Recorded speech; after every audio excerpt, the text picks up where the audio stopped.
The first time I looked at Forge World and I was like, oh, hey, cool, oh, holy, you guys did what? There's just way too much. You can't keep it all in your head at once. It was so beyond our production capability. We were just like, you know, that's crazy. We can't do that. I couldn't stop the artist who started creating it.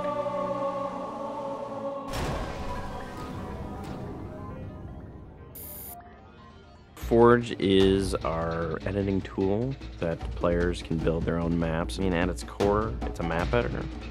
We always had this vision right from the get-go, which is anyone can build anything. Giving the fans the tools, they can take it and run with it and make it their own. Forge World actually started as 5 separate maps. And I said, wouldn't it be cool if, like, you could play this and go over there and then play over there if you wanted? And Forge World was born.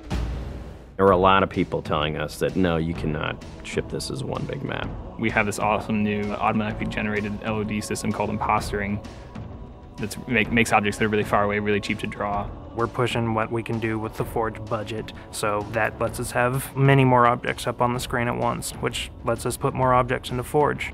Interesting to take the Banshee or Falcon out for a spin in Forge World because it actually takes a while to get from one end to the other. The second you come into the space, you should know that you're on Halo. Our old friend, the Forerunners, come back because the Forerunners create all sorts of cool, interesting pieces of geometry.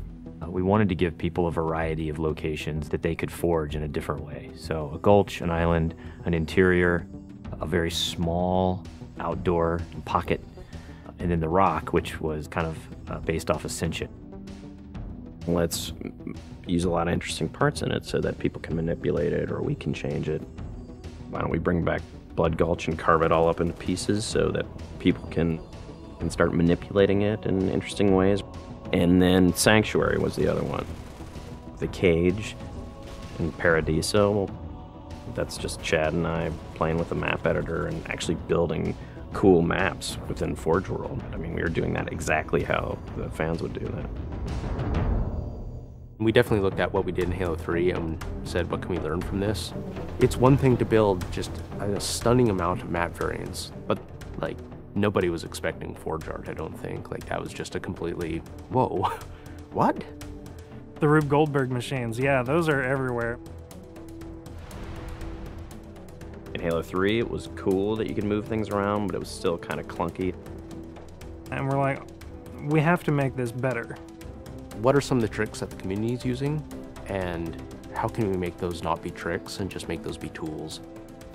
We took that stuff and made it like a real feature. There's normal, phased, and fixed. So normal is like Halo 3 style, you know, it bumps into stuff when you let it go and it falls to the ground and moves around and stuff. And fixed is the same thing, except when you let it go, it stays exactly where it was. And then phased is the coolest because it means that while you're editing the object, it's not actually interacting with the environment. You can put it through a wall, you can put it, you know, through other objects. Which changed everything for Forge, like immediately. It's much easier to build a Forge space. There's snaps and rotates and degrees and units that you can move things. You can be very precise. The camera controls, it's actually really good for object placement because like little touches on the stick don't translate into really sudden jumpy movements. And then we also have a fine editing mode. You click the stick in and then your camera starts moving very slowly. You're not spending like 3 hours trying to get one block to line up directly to 3 other blocks. You can select individual objects and say, get rid of all the objects of this type. So if you're trying to get rid of all the spawn points on a map because you want to go and replace all the spawn points, you can do that. You can do custom colors. You can take these Forge pieces and say, hey, that's blue. So the blue base can truly look like the blue base. Reach's expanded sandbox includes new things like, you know, jetpacks. And if people want to build some sort of 3D map and really make use of the jetpack, they can do that now. Custom game options and Forge go together like peanut butter and jelly. You're able to do things with game types that people might not even expect. My favorite example is King of the Hill, where the warthog is the hill. I'm super excited to see what people do with it when it goes out, because there's so much crazy stuff in there that's amazing. We are shipping maps on the disc that we made in Forge ourselves. So The tools are there. If you have the time and the talent, you can make it. The community is just going to outstrip us and spank us. With the new tagging system, you can save a forged variant, you can post it to your file share, and then you can say, you know, sweet new map. Things that are good are downloaded by a lot of people and passed around to a lot of people, and that makes the really sweet stuff bubble up to the top. I'm looking forward to what the next big community game type is going to be.